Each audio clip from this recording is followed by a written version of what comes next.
Hi everyone, welcome back to study IQ channel. Chhattisgarh के Maoist attack में बहुत सारे ऐसे रेड फ्लैग्स देखे गए थे जिनको मिस करके, जिनको पूरी तरीके से नज़रअंदाज करके इस मैसिव सिक्योरिटी ऑपरेशन को कैरी आउट करा गया था। ऐसा मैसिव सिक्योरिटी ऑपरेशन जिसको हमारे सीनियर ऑफिसर्स ने प्लान करा था बहुत अच्छी तरीके से, लेकिन फिर भी चाहे वो इंटेलिजेंस फेलियर हो, चाहे वो ऑपरेशनल प्लानिंग फेलियर हो, चाहे वो बैकअप फेलियर हो, किसी भी तरह का फेलियर हो, लेकिन इससे हमको जो नुकसान हुआ है उसकी भरपाई कभी हो नहीं सकती है। तो क्यों ये नुकसान हुआ है, क्या इसकी वजह है, क्या गलत चला गया, इन सब के बारे में आज हम बात करेंगे। स्टार्ट करते हैं। मेरा नाम संतोष है। अगर आप मुझसे जुड़ना चाहते हैं तो इंस्टाग्राम या टेलीग्राम पे little_simple_बुद्धा पे सर्च करके आप मुझसे जुड़ सकते हैं। इस वीडियो का पीडीएफ भी आपको टेलीग्राम से मिल जाएगा, आप यहाँ से ले सकते हैं। तो रिसेंटली, जैसा कि आपको पता ही होगा कि माओइस्ट ने छत्तीसगढ़ के बस्तर रीजन में पिछले 10 दिनों में 2 बैक टू बैक मेजर ऐसे अटैक करे हैं, और इतनी बड़ी अपनी उन्होंने कंटिन्यूइंग कैपेसिटी के अंदर इस तरीके से हमको इम्पैक्ट करा है उन्होंने, कि उन्होंने सिक्योरिटी फोर्सेस पे बहुत बड़ा लॉस करा है। 23 मार्च को नारायणपुर डिस्ट्रिक्ट के अंदर सिक्योरिटी पर्सनल्स को लेके एक बस जा रही थी, जिसको इम्प्रोवाइज्ड एक्सप्लोजिव डिवाइसेस आईईडी के द्वारा माओवादी ने उसको उड़ा दिया था। इसमें हमारे 5 डिस्ट्रिक्ट रिजर्व गार्ड के जवान शहीद हो गए थे। इसके बाद अभी 3 अप्रैल को माओइस्ट की एम्बुश, जब हमारे सिक्योरिटी पर्सनल्स उनको जब दबोचने के लिए जा रहे थे, तब उन्होंने अटैक करा और उसमें 22 जवान डेड हो गए, 32 इंजर्ड हो गए और 1 मिसिंग है। तो ये जो शहीदों की लिस्ट बढ़ती जा रही है, और जिस तरीके से हमारे इतने बड़े मिशंस एंड प्लान्स फेल हो रहे हैं, माओइस्ट की समस्या, नक्सलवादी की समस्या जिस तरीके से ख़त्म ही नहीं हो रही है, तो क्यों ऐसा हो रहा है कि रेड फ्लैग्स को फिर मिस करा जा रहा है, इसके बारे में बात करेंगे। जब 400 से ज़्यादा माओइस्ट ने हमारे सिक्योरिटी पर्सनल को तीनों तरीके से घेर लिया था और अंधाधुंध यहाँ पे गोलियां बरसाने लग गए थे। पहला जो शॉट था वो पीछे से आया था, हमारे सिक्योरिटी फोर्सेस इस डायरेक्शन में जा रही थी, पीछे से यहाँ पे झाड़ियों में पहला शॉट आया था, जो एक फुल साइड मोटार शेल था। इनके पास राइफल ग्रेनाइड्स थे, मशीन गन बुलेट्स थी इनके पास, इतना इनके पास इक्विपमेंट था, और वो भी बहुत ही नई टेक्नोलॉजी के आर्म्स एंड एनिमेशंस थे। विद इन ए सेकेंड जैसे ही पहली बुलेट लगी, पूरा जंगल एकदम इरप्ट हो गया, क्योंकि हमारी फोर्सेस तीनों तरीके से, तीनों तरफ से घिर चुकी थी। कुछ जो आसपास में अबेंडन हट थी वहाँ पे अपनी जान बचाने के लिए भागे, और और जाहिर सी बात है 400 माओविस्ट ने जवान को आउट नंबर कर दिया था, वो आउट गन थे, और इस वजह से हाई कैजुअलिटीज हमको झेलनी पड़ी थी। डिटेल्स में अगर हम जाएं तो हमारी जो सिक्योरिटी ऑपरेशंस थे वो एक हिडमा ने, आपको सुना होगा हिडमा, जो commander of the Maoist battalion number 1 है, जिसको कैप्चर करने के लिए हमारे सिक्योरिटी पर्सनल्स गए थे।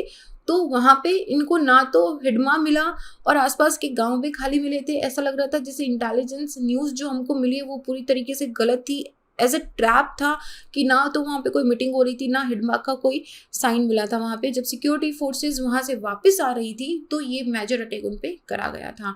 इस मेजर अटैक को, ये जो मैसिव ऑपरेशन था पूरा सिक्योरिटी फोर्सेस का, इसके अंदर 1000 से ज़्यादा पर्सनल्स थे, जिसमें district reserve guard DRG, special task force STF, district force of the Chhattisgarh police, हमारे सीआरपीएफ और कोबरा यूनिट के जवान भी थे।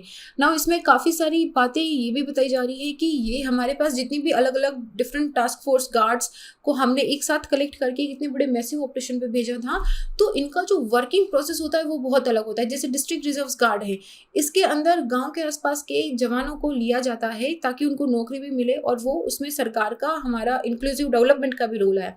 इसके साथ कोबरा यूनिट है, वो बहुत ही प्रिसीजन के साथ काम करती है, सीआरपीएफ पुलिस, इन सब का वर्किंग स्टाइल बहुत डिफरेंट था। तो ऐसे में सारे डिफरेंट यूनिट्स को बिना एक साथ इतनी मैसिव ट्रेनिंग दिए बिना इतने मैसिव ऑपरेशन पे इस तरह के जंगल में भेज देना एक बहुत बड़ी भूल बताई जा रही थी।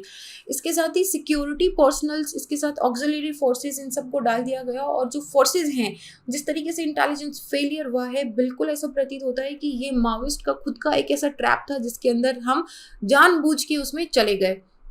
ऑल्दो बहुत सारे नंबर ऑफ माओइस्ट अटैक हैं वो पिछले सालों में काफ़ी हो ही रहे हैं, they have a very wield influence, उनका डिक्लाइन होता जा रहा है। लेकिन फिर भी बस्तर एक ऐसा रीजन है जिसमें रिबेल्स अभी भी they call the shots. Bastar is the one region जहाँ पे अभी भी हमारी पहुंच और हमारी पकड़ से वो बहुत दूर है। ऐसे में माओइस्ट को एडवांटेज है, क्योंकि यहाँ पे देखो सबसे पहले तो उनको चप्पे चप्पे की खबर है, हर एक पेड़ कहाँ पे है, हर एक घाटी कहाँ पे है, हर एक पहाड़ी कहाँ पे है, चप्पे चप्पे की उनको खबर है। इसके साथ ही वहाँ के लोग वो इंडियन गवर्नमेंट के साथ या हमारी इंडियन फोर्सेस के साथ होने से कई गुना ज़्यादा वो माओइस्ट के साथ हैं। रीज़न बहुत सारे हो सकते हैं, थ्रेट एक रीज़न हो सकता है, अपना खुद का सिक्योरिटी एक रीज़न हो सकता है, और बहुत सारे रीजंस हो सकते हैं। So we are nobody to say कि वो किसके साइड में क्यों है। लेकिन ये जो माओइस्ट है ये डेफिनेटली एक मेजर एडवांटेज रखते हैं कि ये दे फीड देम इंटेलिजेंस। बहुत एप्टली इन्होंने लिखा है कि adept at playing the security forces by feeding them the intelligence, they are feeding them the intelligence and drawing them into the trap. In contrast में सिक्योरिटी फोर्सेस में हमारा क्या होगा कि हम इंटेलिजेंस को, जाहिर सी बात है, हम उसे चेक करेंगे, क्रॉस चेक करेंगे, लेकिन उसके बाद में हम बिग बम्बलिंग आर्मी की तरह इसमें ऑपरेट करने के लिए जाते हैं। Rather than sending thousands of the troops into the jungle, will send a small unit and that also footed troop. और फुटेड ट्रूप ऐसी जहाँ पे हमको जंगल के चप्पे चप्पे का नहीं पता है। We act on the solid actionable intelligence. पिछले 2-3 साल में जब हिडमा को, जो माओइस्ट लीडर है, इसको नैप करने के लिए काफ़ी बड़ा ऑपरेशन की प्लानिंग करी जा रही थी, तो बहुत सारे senior police and paramilitary officials जो है उनको हेलीकॉप्टर के द्वारा यहाँ पे लाया गया था। तो जब कोई भी हेलीकॉप्टर की गति, एक्टिविटी बढ़ रही है, जब इनको दिख रहा है कि इस तरीके कोई हाइटेंड एक्टिविटी हो रही है, तो it definitely alerted the Maoist also. तो उन्होंने उसको अपने हिसाब से प्लान कर लिया and they laid the ambush. Gun fire 5 घंटे तक चला था। 5 घंटे तक why were the ambushed jawan, they were not provided any reinforcements. Specially जब वहाँ पे हंड्रेड्स ऑफ ट्रूप एरिया में कुछ ही डिस्टेंस पे थे, तो उनको क्यों रीइंफोर्समेंट, उनको बैकअप नहीं प्रोवाइड करा गया था? क्या एक कम्युनिकेशन फेलियर हो गया था वहाँ पे कि जानकारी ही नहीं मिली थी कि इस तरह का अटैक हो रहा है? और इट इज़ वेरी एविडेंट कि जो क्वालिटी ऑफ इंटेलिजेंस इनपुट है इस सिक्योरिटी फोर्सेस को इस बस्तर रीजन के अंदर, वो इट्स लाइक पैची है। वो उस पर आप 100% प्रूफ भी नहीं, ऑनेस्टली आप उस पर ज़्यादा बिलीव भी नहीं कर सकते हो। और ये इसका रीज़न देखो, we are still nobody to जज द लोकल्स, कि हम कर ही नहीं सकते क्योंकि वो स्टेट उनका कॉन्फिडेंस विन कर नहीं पाई है यहाँ पे। स्पेशली बस्तर रीजन में जब उनको डेवलपमेंट बेनिफिट के प्रॉमिस करे गए थे, सक्सेसिव गवर्नमेंट्स ने उनको प्रॉमिस करे हैं कि हम यहाँ पे डेवलपमेंट लाएंगे, स्कूल्स लाएंगे, रोड्स लाएंगे, इलेक्ट्रिसिटी लेके आएंगे, हॉस्पिटल्स लेके आएंगे, नथिंग हैज़ कम। तो ऐसे में जब आदिवासियों को कोई मिला ही नहीं है, कुछ मिला ही नहीं है, तो वो अपने सिक्योरिटी के लिए कहाँ पे जाएंगे? तो ऐसे में सरकार, they have a little reason, वो मतलब फिर किसको सपोर्ट करेंगी? जाहिर सी बात है वो सरकार को सपोर्ट करने के लिए उनके पास बहुत कम है। एंड ऐसे में they are forced to give the inputs on from the side of the Maoist. Red flags क्या दिखे थे? Now this is from the various newspapers, जिसको कोट करा गया है वहाँ के जवानों और सीनियर ऑफिशियल्स के द्वारा, कि जहाँ पे ओरिजिनल अटैक का साइट था, जहाँ पे वो हिडमा को उनको नैप करना था, वहाँ पे उनको कुछ नहीं मिला। So they return back, while returning back they were attacked. तो उनको नहीं पता था कि नक्सल ने इतना चुपके से, इस तरीके से उन्होंने उनको चारों तरफ से, तीनों तरफ से घेर लिया कि हमारे सिक्योरिटी फोर्सेस को पता भी नहीं चला। और जो वेपन्स वो यूज़ कर रहे थे वो सोफिस्टिकेटेड हाई टेक्नोलॉजी वेपन्स थी और वो अबंडेंस में थी। ऐसा नहीं है कि वो आज से 5 साल पहले वाली बात नहीं थी कि उनके पास पुराने ज़माने के हथियार है, जो गोली इधर चला वो इधर चलती है वाली। 2 विलेजेस जब सिक्योरिटी पर्सनल्स हमारे जा रहे थे नैप करने के लिए, तो 2 विलेजेस जीरा गांव और टेकलागुडम जो है ये खाली थे, कंप्लीटली एम्प्टी। नाउ ये आपको ऑटोमेटिकली सस्पिशियस देता है कि कुछ तो गलत है। ये गांव खाली कैसे हैं जिनको एक्चुअली खाली करवा दिया गया था? तो इसके साथ ही ये जो एरिया है जहाँ पे pointing towards the tree covered hill in the backdrop, completely तीनों साइड से उनको कवर कर लिया गया था। एंड उन्होंने, हमारे जवानों ने, जो हमारे इंजर्ड और शहीद जवान थे, उनको अपने साथ कैरी करने का भी कोशिश करा, लेकिन आपको तीनों तरफ से ट्रैप करके इस तरीके से गोलाबारी करी जा रही थी कि फाइनली उनको वहाँ से सिर्फ भागने की ही नौबत आ रही थी और they had to leave them behind. One of the primary source of information जो आजकल है, this is the intercept of the information from a receiver police, जो कि दंतेवाड़ा की हिल पे लोकेटेड है। और ये कोई नई एक्सरसाइज नहीं है, पहले भी हुआ है। वहाँ पे क्लियर साइंस थे कि माविस्ट को पता था कि हम माविस्ट को सुन रहे हैं, so we were being played. ये सीनियर ऑफिसर ने एक बोला है कि we were being played.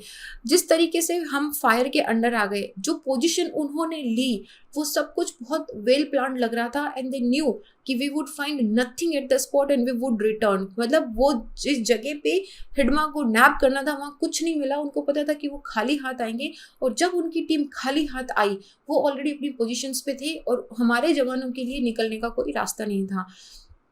Now this definitely needs some concerted thoughts, जो हमने पहले नहीं करी है। लार्ज ट्रूप मूवमेंट्स जब लार्ज ऑपरेशंस में होते हैं, इस तरह का जब बड़ा ऑपरेशन प्लान करा जाता है, तो बहुत सारे सीनियर ऑफिसर्स बीजापुर, सुकमा, इनके अंदर फ्लाई इन फ्लाई आउट करते हैं, बिटवीन द कैंप्स होता है। नाउ ये ऐसी बात है जिसको आप बिल्कुल क्वाइट नहीं रख सकते, लेकिन हमारे one of the most successful operations जो हैं, जैसे कि ग्रे हाउंड का हुआ था, उसमें छोटी छोटी टीम्स ने सॉलिड ह्यूमन इंटेलिजेंस के बेसिस पे अटैक करा था, और वो इतना चुपके से था कि कभी पता ही नहीं चला कि अटैक होने वाला था क्या। अदरवाइज ये जो game of death and lose है, ये चलता ही रहेगा। क्लियरली जवान हमारे बहुत अंडर दी फायर थे, बहुत ज़्यादा फायर हो रही थी चारों तरफ से। जब वो कैंप पे आए, कुछ पीछे रह गए, दे डाइड फाइटिंग, शहीद हो गए।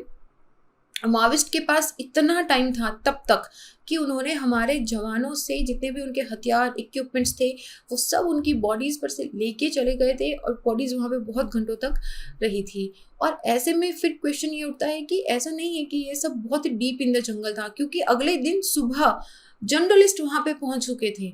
And now because it is only half an hour from the camp and the main road, तो हम कैसे उस जगह पे ट्रैप हो गए, ये this needs to have an investigation. We need serious thought कि हम किस तरीके से माविस्ट टैक्टिक को कंसीडर करते हैं, किस तरीके से हमको उनको टैकल करना है, क्योंकि this is not a knee jerk response और इल प्लान्ड ऑपरेशंस। ये नहीं हो सकता है। This has to take a very very serious approach towards the Maoist tactics. और उसके साथ में not just the police operations but also the development promises of the government, वो भी आदिवासियों तक पहुंचने ज़रूरी है। तभी आपको जो 100% सॉलिड प्रूफ्ड इंटेलिजेंस है, वो ही वहाँ से मिल पाएगी।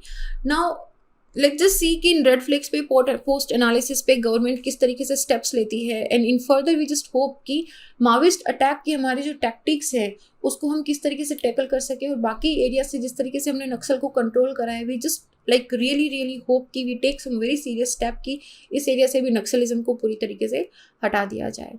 इस वीडियो का PDF आपको टेलीग्राम पे मिल जाएगा। अगर आप मुझसे जुड़ना चाहते हैं तो इंस्टाग्राम पे जुड़ सकते हैं। And I will see you guys in the next video. Till then be happy. जय हिंद।